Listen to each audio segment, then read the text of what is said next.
Friends, ನಾನು highest sale ಮಾಡ್ತಿರೋ tomato pickle recipe ನಿಮಗೋಸ್ಕರ ಇವತ್ತು ಹೇಳ್ಕೊಡ್ತಾ ಇದ್ದೀನಿ.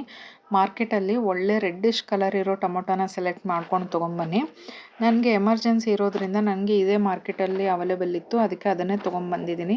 ಇನ್ನೂ ರೆಡ್ಡಿಶ್ ಇದ್ದರೆ ತುಂಬ ಚೆನ್ನಾಗಿ ಬರುತ್ತೆ ಪಿಕಲ್ ಅನ್ನೋದು. ಯಾವುದೇ ಫುಡ್ ಕಲರ್ ಆ್ಯಡ್ ಮಾಡೋ ಅವಶ್ಯಕತೆಯೇ ಇಲ್ಲ. ತುಂಬ ಜನ ಕೆಮಿಕಲ್ ಹಾಕಿ ಆ ಕಲರ್ಗೋಸ್ಕರ ಮಾಡ್ತಾ ಇರ್ತಾರೆ. ಅದು ತುಂಬ ಅಂದರೆ ತುಂಬ ಡೇಂಜರ್.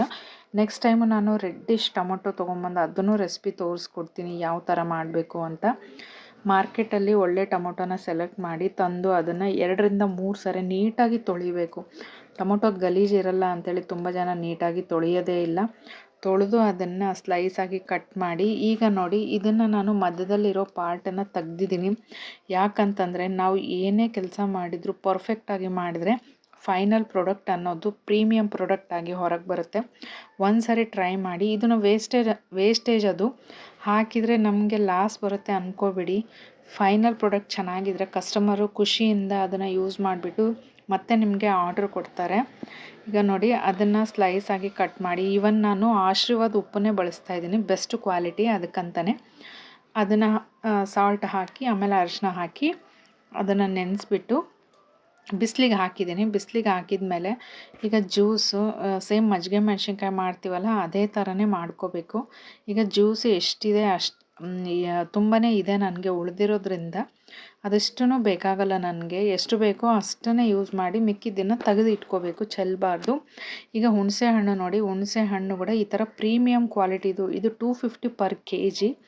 ಯಾಕೆ ಇದನ್ನು ಸೆಲೆಕ್ಟ್ ಮಾಡಿದೆ ಅಂತಂದರೆ ನನಗೆ ಯಾವುದೇ ಇರಲಿ ಬೆಸ್ಟ್ ಅಂದರೆ ಬೆಸ್ಟ್. ಈವನ್ 400-500 kg ಇದ್ದರೂ ನಾನು ಅದನ್ನೇ ತೊಗೊಳ್ತೀನಿ. ನನಗೆ ಫೈನಲ್ ಪ್ರಾಡಕ್ಟ್ ಬರೋದೇ ಇಂಪಾರ್ಟೆಂಟ್. ಅದಕ್ಕಂತಲೇ ನಾನು ಎಷ್ಟೇ ಕಾಸ್ಟ್ ಕೊಡೋಕ್ಕೂ ರೆಡಿ.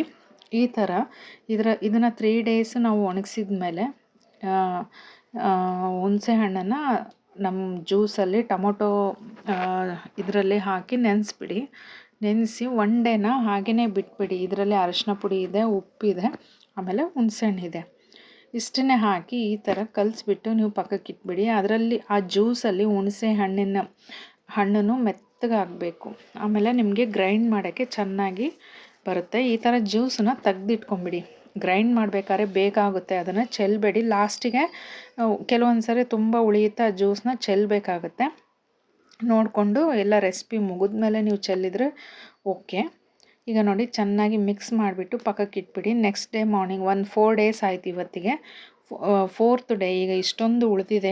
ಯಾವುದೇ ಕಾರಣಕ್ಕೂ ಹುಣಸೆ ಹಣ್ಣು ತೊಳಿಬಾರ್ದು. ಇನ್ ಕೇಸ್ ನಿಮಗೆ ತೊಳಿಬೇಕು, ಅದು ತುಂಬ ಗಲೀಜಿದೆ ಅಂದರೆ ಉಳಿದಿರೋ ನೀರಲ್ಲಿ ತೊಳೆದು ಒಂದ್ಸರಿ ನೀಟಾಗಿ ತೊಳೆದು ಹಾಕ್ಕೋಬೋದು.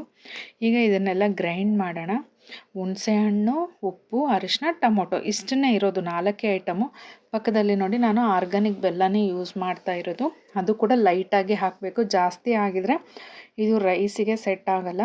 ತುಂಬ ಜಾಸ್ತಿ ಸ್ವೀಟ್ ಇದ್ದರೂ ಟೇಸ್ಟ್ ಕೆಟ್ಟೋಗ್ಬಿಡುತ್ತೆ. ಯಾವುದೇ ಕಾರಣಕ್ಕೂ ಜಾಸ್ತಿ ಹಾಕಬೇಡಿ, ಸ್ವಲ್ಪನೇ ಹಾಕಿ ಗ್ರೈಂಡ್ ಮಾಡಿ ನೀಟಾಗಿ ಪೇಸ್ಟ್ ಯಾವ ಥರ ಆಗಬೇಕಂದ್ರೆ ನೀಟಾಗಿ ಬ್ಲೆಂಡ್ ಆಗಬೇಕು. ಹುಣಸೆ ಹಣ್ಣು ಟೊಮೊಟೊ ನೀಟಾಗಿ ಮಿಕ್ಸ್ ಆಗಿಬಿಡ್ಬೇಕು. ಯಾವುದೇ ಕಾರಣಕ್ಕೂ ಹುಣಸೆ ಹಣ್ಣು ಹಾಗೇ ಉಳ್ಕೋಬಾರ್ದು. ಆ ಥರ ಗ್ರೈಂಡ್ ಮಾಡಿ ತೆಗ್ದಿಟ್ಕೊಂಬಿಡಿ. ಆಮೇಲೆ ಇದಕ್ಕೆ ಎಲ್ಲ ಗ್ರೈಂಡ್ ಆದಮೇಲೆ ನಾನು ಇದರಲ್ಲಿ 2 ಐಟಮ್ ಇದೆ, ಸಾಸಿವೆ ಆಮೇಲೆ ಮೆಂತೆಕಾಳು. ಎರಡನ್ನು ಸಪ್ರೇಟಾಗಿ ಹುರ್ಕೊಂಡು ಪುಡಿ ಮಾಡ್ಕೊಂಡಿರೋದು. ಅದನ್ನು ಮಿಕ್ಸ್ ಮಾಡಿ ಚೆನ್ನಾಗಿ ಕಲಿಸ್ಬೇಕು. ಇವಾಗ ನಾನು ಯಾವುದೇ ಆಯಿಲ್ ಯೂಸ್ ಮಾಡಿಲ್ಲ. ಓನ್ಲಿ ಟೊಮೊಟೊ ಪೇಸ್ಟಲ್ಲಿ ಟೊಮೊಟೊ, ಹುಣಸೆ ಹಣ್ಣು, ಉಪ್ಪು, ಅರಿಶಿನ ಹಾಕಿರೋ ಪೇಸ್ಟಲ್ಲಿ ಸಾಸಿವೆ ಮತ್ತು ಮೆಂತೆಕಾಳು ಫ್ರೈ ಮಾಡಿ ಗ್ರೈಂಡ್ ಮಾಡಿರೋದನ್ನು ಇದು ನಾನು ಅಂದಾಜಾಗೆ ಹಾಕ್ಕೊಳ್ತೀನಿ. ಯಾವುದೇ ಇರಲಿ ನನಗೆ ಅದು ಗೊತ್ತಾಗ್ಬಿಡುತ್ತೆ ಇಷ್ಟೇ ಹಾಕಬೇಕು ಅಂತ. ನಾನು ಅಂದಾಜಾಗಿ ಹಾಕ್ಕೊಂಡಿದ್ದೀನಿ. ಆ ಥರ ಹಾಕಿ ಚೆನ್ನಾಗಿ ಕಲಿಸ್ಬೇಕು. ಕಲಸಿ ಈಗ ಇದಕ್ಕೆಲ್ಲದಕ್ಕೂ ಆಯಿಲ್ ಮಿಕ್ಸ್ ಮಾಡಿ ಇಡೋ ಅವಶ್ಯಕತೆಯೇ ಇಲ್ಲ. ಕಸ್ಟಮರಿಂದ ಆರ್ಡ್ರ್ ಬಂದಮೇಲೆ ಅಷ್ಟೇ ನೀವು ಈವನ್ ಚಿಲ್ಲಿ ಪೌಡ್ರ್ ಕೂಡ ಅವಾಗೇ ಆ್ಯಡ್ ಮಾಡಿ ಕೊಡ್ಬೋದು. ಕಸ್ಟಮರ್ಗೆ ಫ್ರೆಶ್ ಫೀಲ್ ಇರುತ್ತೆ ಆವಾಗ. ಈಗ ನೋಡಿ ನಾನೆಲ್ಲ ಪಕ್ಕಕ್ಕೆ ತೆಗ್ದಿಟ್ಬಿಟ್ಟು ಎಮರ್ಜೆನ್ಸಿ ನನಗೆ ಆರ್ಡರ್ ಇರೋದ್ರಿಂದ ಅಷ್ಟನ್ನೇ ರೆಡಿ ಮಾಡ್ತಾಯಿದ್ದೀನಿ. ಆ ಪೇಸ್ಟನ್ನ ಮೆಂತೆಕಾಳು, ಸಾಸಿವೆ ಪೌಡರು ಆಮೇಲೆ ಹುಣಸೆ ಹಣ್ಣಿನ ಪೇಸ್ಟ್ ಏನು ಮಾಡಿಟ್ಕೊಂಡಿದ್ನಲ್ಲ ಅದರಲ್ಲಿ ಈಗ ನಂದಿ ಖಾರ ಪುಡಿ ನಾನು ಯೂಸ್ ಮಾಡೋದು. Only Byadgi chilli. ನನಗೆ ಮೇನ್ ಕಲರೂ ಬರಬೇಕು. ಅದಕ್ಕೆ ಜಾಸ್ತಿ ಖಾರ ಪುಡಿ ಹೋದರೂ ಚಿಂತೆ ಇಲ್ಲ ನನಗೆ. ಮೇಯ್ನು ಇದು ಬ್ಯಾಡಗಿ ಚಿಲ್ಲಿ ಪೌಡರ್ನ ಹಾಕಿ ಈಗ ಕಲಿಸ್ತಾ ಇದ್ದೀನಿ. ಕಲಸಿ ಅದರಲ್ಲಿ ಹಸಿದೇ ಎಣ್ಣೆ ಹಾಕಬೇಕು. ಯಾವುದೇ ಕಾರಣಕ್ಕೆ ಕಾಯಿಸಬೇಡಿ. ಕೆಲವೊಂದು ಒಗ್ಗರಣೆ ಹಾಕ್ತೀವಲ್ಲ ಅಷ್ಟಕ್ಕೆ ಮಾತ್ರ ಸ್ವಲ್ಪ ಎಣ್ಣೆ ಕಾಸ್ಕೊಂಡ್ರೆ ಸಾಕಾಗುತ್ತೆ. ಈಗ ನೋಡಿ, ಇದು ವಿತ್ ಗಾರ್ಲಿಕ್ ಇದೆ, ವಿತೌಟ್ ಗಾರ್ಲಿಕ್ ಎರಡೂ ಆರ್ಡರ್ ಇರೋದ್ರಿಂದ ನಾನು ಸಪ್ರೇಟಾಗಿ ಒಗ್ಗರಣೆ ಮಾಡ್ಕೊಂಡಿದ್ದೀನಿ. ಈ ಗಾರ್ಲಿಕ್ನ ಇಷ್ಟೇ ಸಾಕು. ತುಂಬ ಬಾಡಿಸಿದ್ರೆ ಅದು ಸೀದೋಗಿರೋ ಫ್ಲೇವರ್ ಬರುತ್ತೆ, ಚೆನ್ನಾಗಿರಲ್ಲ, ಟೇಸ್ಟ್ ಕೆಟ್ಟೋಗ್ಬಿಡುತ್ತೆ. ಜಸ್ಟ್ ಲೈಟಾಗಿ ನೋಡಿ ಫ್ರೈ ಮಾಡಿರೋದ್ರಿಂದ ಕಲರ್ ಕೂಡ ಎಷ್ಟು ಚೆನ್ನಾಗಿ ಕಾಣ್ತಾ ಇದೆ.